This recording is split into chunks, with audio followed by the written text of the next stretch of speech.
In front of me is Huawei MatePad 12X, and today I would like to show you how you can change theme of Celia Keyboard.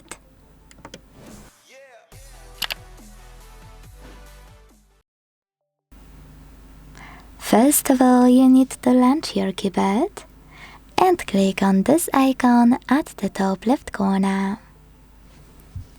Then select Skins and tap on the best theme for you by clicking on it. So when I do that and go back, I can see that theme of my keyboard has changed. Thanks so much for watching. If you enjoyed this video, don't forget to leave a like, comment and subscribe.